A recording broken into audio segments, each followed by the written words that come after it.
ఎవరు చూపు పడితే ప్రతి కన్నెపిల్ల మనసు గతి తప్పిపోతుందో, ఎవరు కనుబొమ్మలు ముడేస్తే ఏ మగాడి ఒళ్ళైనా భయంతో చల్లబడిపోతుందో అతనే కింగ్ జహరిస్. మాస్టర్స్ అంత జ్ఞాని, సెప్టన్స్ అంత ధర్మబద్ధుడు మన జహరిస్. అతను ఏ పని ఆలోచించకుండా చేయడు, ఎవరిని ఎప్పుడూ పూర్తిగా నమ్మడు. అతనే ఈ రోజు మన కథలో హీరో. మరో పక్క చూస్తే ఆ అమ్మాయి ముద్దుగా ఉంటుంది గాని అబ్బాయిల మనసుల్ని అల్లకల్లోలం చేసేంత అందగత్తె కాదు. భయం భయంగా ఉండదు, అలా అని పొగరుగానూ ఉండదు. వెట్ నర్సుల దగ్గర పాలు తాగుతున్న వయసులోనే చదవడం నేర్చుకున్నంత తెలివైంది. ఉన్నవాళ్లా లేనివాళ్లా అని చూడకుండా ప్రజలందరినీ ప్రేమిస్తూ దయతో జాలితో ఆదరించేది. ఆమె మన హీరోయిన్, పేరు ఆలిసాన్. ఈ రోజు మనం వీళ్ళిద్దరి ప్రేమ కథ చెప్పుకుందాం. ఇంతకు ముందు వరకు మనం యాగాన్స్ కాంక్వెస్ట్ తో మొదలుపెట్టి వెస్ట్రోస్ లో టార్గేరియన్ల పరిపాలన మొత్తం 7 వీడియోలుగా చెప్పుకుంటూ వచ్చాం.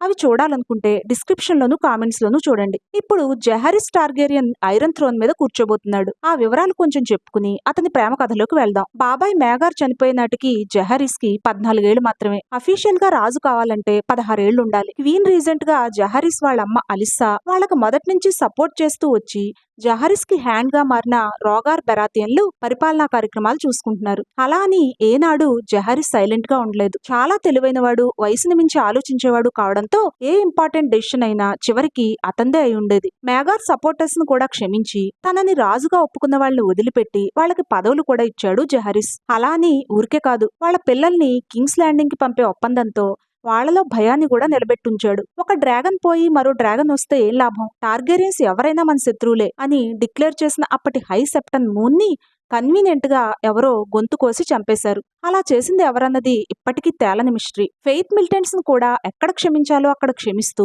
వాళ్ళ దగ్గర ఆయుధాలు మాత్రం ఉండకూడదని గట్టిగా చెప్పిన జెహరిస్ చాలా చిన్న వయసులోనే చాలా బ్యాలెన్స్డ్ గా నిర్ణయాలు తీసుకుని అందరి మెప్పు పొందాడు. 48 ఏసీలో అతను కింగ్స్ ల్యాండింగ్ లో అడుగు పెడితే 49 ఏసీ నిజంగా టార్గేరియన్లకి వెస్ట్రోస్ కి కూడా పండగ లాంటి సంవత్సరం. ఈ ఏడాది 3 ముఖ్యమైన పెళ్లిళ్లు జరిగాయి. అందుకే ఆ ఇయర్ ని ఇయర్ ఆఫ్ ద 3 బ్రైడ్స్ అని పిలుస్తారు. మొదటి పెళ్లి జహరిస్ అక్క రేనాది. అప్పటికే 2 సార్లు విడో అయిన రేనా ఆండ్రూ ఫార్మాన్ అనే లార్డ్ ని మూడో భర్తగా ఎన్నుకుని అతనితో పాటుగా ఫెయిర్ ఐల్ అనే ఐలాండ్ కి వెళ్లిపోయింది. ఈ రేనాకి చాలా కథ ఉంది, అది సెపరేట్ వీడియోగా చెప్పుకుందాం. మరో పెళ్లి జహరిస్ తల్లి అలిస్సాది. 42 ఏళ్ల అలిస్సా తనకంటే 10 ఏళ్లు చిన్నవాడైన కింగ్స్ హ్యాండ్ అయిన రోగార్ బెరాతియన్ని పెళ్లి చేసుకుంది. వాళ్ళ పెళ్లి ఎంత గ్రాండ్ గా జరిగిందంటే దాన్ని గోల్డెన్ వెడ్డింగ్ అని పిలుస్తారు. పెళ్లి ఎంత అద్భుతంగా జరిగినా వచ్చిన వాళ్ళంతా ఏళ్ల తరబడి గుర్తు పెట్టుకున్నది మాత్రం ఆ పెళ్లి మండపంలోకి జహరిస్ ఆలిసాన్లు అడుగుపెట్టిన సందర్భాన్నే. అలిస్సా పిల్లలైన జహరిస్ ఆలిసాన్లు తమ తమ డ్రాగన్స్ వెర్మిథార్ సిల్వర్ వింగ్ల మీద వచ్చి డ్రాగన్ పిట్ లో దిగిన హిస్టారికల్ మూమెంట్ ని చాలా కాలం పాటు చూసిన వాళ్ళు చూడని వాళ్ళకి కథలు కథలుగా చెప్పారు. విన్నవాళ్లు వినని వాళ్ళకి మరింత గొప్పగా వివరించారు. ఈ ప్రేమ కథ జహరిస్ ఆలిసాన్లకి ఊహ తెలిసినప్పటి నుంచే మొదలైంది. ఎందుకంటే టార్గేరియన్లో అన్నా చెల్లెలకు పెళ్లి చేయడం ఆచారం కనుక వాళ్ళిద్దరూ అదే ఆలోచనతో కలిసి పెరిగారు. అంతేకాకుండా వాళ్ళ మధ్యన మంచి అండర్స్టాండింగ్, ఫ్రెండ్షిప్ కూడా ఉన్నాయి. కానీ వెస్ట్రోస్ లో పరిస్థితి బాలేదు. ఇక్కడి చాలా బలమైన మతం ఫెయిత్ ఆఫ్ ద 7 ఇటువంటి ఇన్సెస్ట్ మ్యారేజెస్ కి వ్యతిరేకం. జహరిస్ తండ్రి అన్నల చావుకు కూడా ఫెయిత్ మిలిటెంట్స్ అప్రైజింగే కారణం. సెప్టన్ మూన్ చనిపోయాక కొందరు ఫెయిత్ మిలిటెంట్స్ నైట్స్ వాచ్ కు వెళ్లిపోయారు. కానీ చాలా మంది అజ్ఞాతంలోకి కూడా వెళ్లారు. మళ్లీ ఇటువంటి ఇన్సెస్ట్ మ్యారేజ్ చేస్తే ఏం జరుగుతుందోనని వాళ్ళమ్మ అలిస్సా చాలా భయపడింది. తన పెద్ద కొడుకు ఏగాన్, పెద్ద కూతురు రేనాలు ఎటువంటి అవమానాలు ఎదుర్కొన్నారో, ఆ కారణంగా భర్త ఏనీస్, కొడుకు ఏగాన్లు ఎలా చనిపోయారో అలిస్సా మర్చిపోలేకపోతోంది. ఆమెకది ఒక ట్రామా లాగా అయిపోయింది. అందుకే జహరిస్ ఆలిసాన్లకి పెళ్లి చేసే ఉద్దేశం లేక ఆలిసాన్కి వేరే సంబంధం చూసింది. అలిస్సా భర్తైన రోగార్ బెరాతియన్ తమ్ముడు ఓరిన్ బెరాతియన్కిచ్చి ఆలిసాన్ పెళ్లి చేయాలని డిసైడ్ చేశారు అలిస్సా, రోగార్ ఇంకా స్మాల్ కౌన్సిల్ కలిసి. ఆలిసాన్కి ఈ పెళ్లి ఇష్టం లేదు. అలా అని ఆ సంగతి తల్లితో చెప్పలేదు, గొడవ పడలేదు. నేరుగా జహరిస్ దగ్గరికి వెళ్ళింది. జహరిస్ వెంటనే డెసిషన్ తీసుకున్నాడు. పెళ్లి చేసుకుంటే ఆలిసాన్ తను మాత్రమే చేసుకోవాలనుకున్నాడు.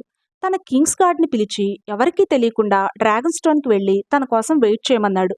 ఆ రాత్రే జహరిస్ ఆలిసాన్లు కూడా రహస్యంగా తమ తమ డ్రాగన్స్ మీద డ్రాగన్ స్టోన్ కి వెళ్లారు. అక్కడ ఉన్న సెప్టన్ సహాయంతో వెంటనే పెళ్లి చేసుకున్నారు. విషయం తెలుసుకున్న అలిస్సా, రోగార్లు కొంత సైన్యాన్ని వెంటబెట్టుకుని డ్రాగన్ స్టోన్ కు వచ్చారు. చెయ్యి చెయ్యి పట్టుకుని డ్రాగన్ స్టోన్ గేట్ దగ్గర తమకి ఎదురొచ్చిన పిల్లల్ని చూస్తూనే అలిస్సా కళ్ళనీళ్లు పెట్టుకుందంటారు. పిచ్చి మొహల్లారా, ఎలాంటి పని చేశారో తెలుసా అంటూ తల పట్టుకుంది. బెడ్డింగ్ జరిగిందా అని అడిగాడు రోగార్ డైరెక్ట్ గా జహరిస్ని. అరే అలా ఎలా చేస్తాను, ఆలిసాన్ ఇంకా చాలా చిన్నపిల్ల కదా అన్నాడు జహారిస్. అప్పటికామెకి 13 కూడా లేవు. అయితే మీ పెళ్లి జరగనట్టే, మీకు పెళ్ళైన సంగతి ఎవ్వరికీ చెప్పొద్దు, ఆలిసాన్కి మరో పెళ్లి చేద్దాం అన్నాడు రోగార్.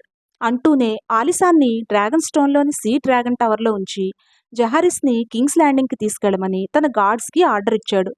వెంటనే కింగ్స్ గార్డ్ రంగంలోకి వచ్చారు. తమ తమ కత్తులు బయటకు తీశారు. మా కింగ్ జహారిస్, అతన్ని ముట్టుకున్న వాళ్ళ తల్లు తెగి పడతాయి అన్నారు. మీరు 7 నా దగ్గర 50 మంది సైన్యం ఉంది అన్నాడు రోగార్. నిజమే, మేం చివరకు చనిపోవచ్చు గాని అటువైపు ముందుగా పోయే ప్రాణం మాత్రం మీదే అన్నారు కింగ్స్ గార్డ్. ఇంతలో అలిస్సా నోరు విప్పింది. ఆగండి, జరిగిన రక్తపాతం చాలు, జరిగిందేదో జరిగిపోయింది. జహారిస్కి 16 ఏళ్లు వచ్చి కింగ్గా ఐరన్ థ్రోన్ మీద కూర్చునే వరకు ఈ సంగతి ఎవ్వరికీ తెలియకూడదు అని జహారిస్ వైపు తిరిగి, మీరిద్దరూ 1 ఏడాది పాటు డ్రాగన్ స్టోన్లోనే ఉండాలి, మీ పెళ్లి సంగతి బయటికి తెలియనివ్వకూడదు అంది. అలాగే అమ్మా, నువ్వు చెప్పినట్టే వింటాను, కానీ మమ్మల్ని విడదీయాలని మాత్రం చూడకండి. ఇప్పుడు మేము ఇద్దరం కాదు, ఒక్కరం. మమ్మల్ని ఈ ప్రపంచంలో ఉన్న మనుషులే కాదు, ఎక్కడో పైనున్న దేవుడు కూడా విడదీయలేడు అన్నాడు జహరీస్ ఆలిసాన్ భుజాల చుట్టూ చేతులు వేసి దగ్గరికి లాక్కుంటూ. అంతే, నన్ను భూమి చిట్ట చివరికైనా పంపండి, ఏ రెడ్ వేస్ట్లో ఉన్న లార్డ్కో ఇచ్చైనా పెళ్లి చేయండి, నా సిల్వర్ వింగ్ నన్ను నా జహరీస్ దగ్గరికి తీసుకొచ్చి తీరుతుంది అంది ఆలిసాన్. అంటూ తన మునివేళ్ల మీద పైకి లేచి జహరీస్ ముఖంలో ముఖం పెట్టి చూసింది. అతను వెంటనే ఆమె పెదవుల మీద గట్టి ముద్దొకటి పెట్టుకున్నాడు. చూస్తున్న వాళ్ళంతా నోళ్లు తెరుచుకుని ఎక్కడ వాళ్ళక్కడే సైలెంట్గా ఉండిపోయారు. ఈ సీన్ ఒక్కసారి ఊహించుకోండి, ఎంత డ్రమటిక్గా ఉందో కదా. ఇదంతా నిజంగా ఇలాగే జరిగిందో లేదో తెలియదు గాని గ్రాండ్ మాస్టర్ బెనిఫర్ చెప్పినట్టుగా ఈ కథని తర్వాత ఎందరో కన్నెపిల్లలు, అమర ప్రేమికులు ఎంతో అబ్బురంగా చెప్పుకునేవారు. ఈ ప్రేమ కథ వెస్ట్రోస్లోని ఎందరో యువతీ యువకులకి ఒక అద్భుతమైన సాహసంగా, ఆదర్శంగా నిలిచిపోయింది. అలిస్సా రోగార్లు అక్కడి నుంచి వెళ్లిపోయాక ఈ ప్రేమ జంట డ్రాగన్ స్టోన్ కోట తలుపులు వేసేసుకుని విజయ గర్వంతో చెయ్యి పట్టుకుని లోపలికి వెళ్లిపోయారు. అప్పటినుంచి జహారిస్కి 16 ఏళ్లు వచ్చి రాజుగా కింగ్స్ ల్యాండింగ్లో అడుగు పెట్టే వరకు జహారిస్ ఆలిసాన్లు ఒకరినొకరు ఒక్క నిమిషం కూడా వదిలిపెట్టలేదు. కలిసి భోంచేసేవారు. రాత్రి తెల్లవారే వరకు కబుర్లు చెప్పుకునేవారు. తమ చిన్ననాటి సంగతులు, కింగ్ అండ్ క్వీన్గా తాము ఎదుర్కోవాల్సి వచ్చే సవాళ్లు చర్చించుకునేవారు. కలిసి ఫిషింగ్ చేసేవారు. డ్రాగన్ స్టోన్లోని స్మాల్ ఫోక్ కష్టసుఖాలు కనుక్కునేవారు. లైబ్రరీలో దుమ్ము కొట్టుకుపోయి ఉన్న లావు బైండ్ పుస్తకాలు బయటకు తీసి ఒకరికొకరు చదివి వినిపించుకునేవారు. డ్రాగన్ స్టోన్లో ఉన్న మాస్టర్స్ దగ్గర కలిసే పాఠాలు వినేవారు. మనం నేర్చుకోవాల్సింది ఇంకా చాలా ఉంది అనేది ఆలిసాన్ జహారిస్తో. తమ తమ డ్రాగన్స్ మీద డ్రాగన్ స్టోన్ నుంచి డ్రిఫ్ట్ మార్క్ వరకు షికార్లు కొట్టేవారు. ఏవైనా సలహాల కోసం స్మాల్ కౌన్సిల్ కింగ్స్ ల్యాండింగ్ నుంచి వస్తే పెయింటెడ్ టేబుల్ హాల్లో వాళ్ళని ఆలిసన్తో సహా కలిసి మాట్లాడేవాడు జహారిస్. యాగాంది కాంకరర్ రేనీస్ విసేనియాల దగ్గర ఏదీ దాచలేదు, నాకు నా ఆలిసానికి మధ్య కూడా సీక్రెట్స్ ఉండడానికి వీల్లేదు అనేవాడు. కానీ ఈ ఇద్దరి పెళ్లి మాత్రం 1 ఏడాది పాటు వెస్ట్రోస్కి సీక్రెట్గానే ఉండిపోయింది. 16వ పుట్టినరోజుకి రాజుగా అతను రెడ్ కీప్లో అడుగు పెట్టేసరికి అతని ముందర ఎన్నో సవాళ్లు, ఇంటా బయట కూడా. ఒక పక్క తల్లి అలిస్సా భయం, మరో పక్క ఆమె భర్త రోగార్కి డ్రాగన్ స్టోన్లో జరిగిన అవమానం పట్ల కోపం, ఇంకో పక్క ఎక్కడో వెస్ట్న ఫెయిర్ ఐలో ఉన్న అక్క రేనాకి ఐరన్ థ్రోన్ తనది, తన పిల్లలది కాలేదన్న అసంతృప్తి. అన్నింటికంటే పెద్ద ముప్పు ఈ పెళ్లి గురించి తెలిస్తే మళ్లీ ఫెయిత్ మిల్టన్స్ అప్రైజ్ అయ్యే ప్రమాదం ఉండటం. ఇవన్నీ ఈ 16 ఏళ్ల బ్రేవ్ కింగ్ ఎలా ఎదుర్కొన్నాడో, ఎలా ఓల్డ్ కింగ్ అయ్యే వరకు వెస్ట్రోస్ని పరిపాలించాడో నెక్స్ట్ వీడియోలో చూద్దాం. ఇదండి జహారిస్ ప్రేమ కథ. ఈ వీడియోని కావాలనే కొంచెం షార్ట్గా చేశాను. అన్నీ చెప్పేయాలన్న ఆత్రంలో వీడియోస్ చేస్తుంటే చేంతాడంత పొడవయ్యి అందరినీ చేరుతున్నట్టుగా అనిపించట్లేదు. అందుకే రీజనబుల్ లెంగ్త్లో వీడియోస్ చేద్దామని ప్లాన్. పేజీలు రాసేసే జార్జ్ ఆర్ఆర్ మార్టిన్ కథల్ని అలా సింపుల్గా చెప్పగలనో లేదో చూడాలి. ఈ విషయం మీద మీ ఒపీనియన్ ఏంటో కామెంట్స్లో రాయండి. 2025లో హెచ్బిఓ నెక్స్ట్ ప్రాజెక్ట్గా రాబోతున్న డంక్ అండ్ ఎగ్ స్టోరీస్ కూడా చెప్పబోతున్నాను. ఈ నైట్ ఆఫ్ ది 7 కింగ్డమ్స్ అనే పేరుతో రాబోతున్న ఈ సిరీస్లో 6 ఎపిసోడ్స్ ఉన్నాయి. ఆల్రెడీ షూటింగ్ పూర్తి చేసుకున్న ఈ సిరీస్ కథ ముందే తెలుసుకోవాలనుకుంటే నా ఛానల్ని ఇప్పుడే సబ్స్క్రైబ్ చేసుకోండి. జహారిస్ ఆలిసాన్లు ఎక్కబోతున్న ఈ 50 ఏళ్ల ప్రేమనిచ్చిన మొదటి మెట్టుకి ఒక లైక్ని కొబ్బరికాయలా కొట్టేయండి మరి. తొలి ప్రేమ మైకంలో మునిగి తేలుతున్న ఫ్రెండ్స్ ఎవరైనా ఉంటే వాళ్ళకి ఈ వీడియోని షేర్ కూడా చేయండి. మళ్ళీ మరో మంచి వీడియోతో కలుద్దాం. అప్పటి వరకు బై బై.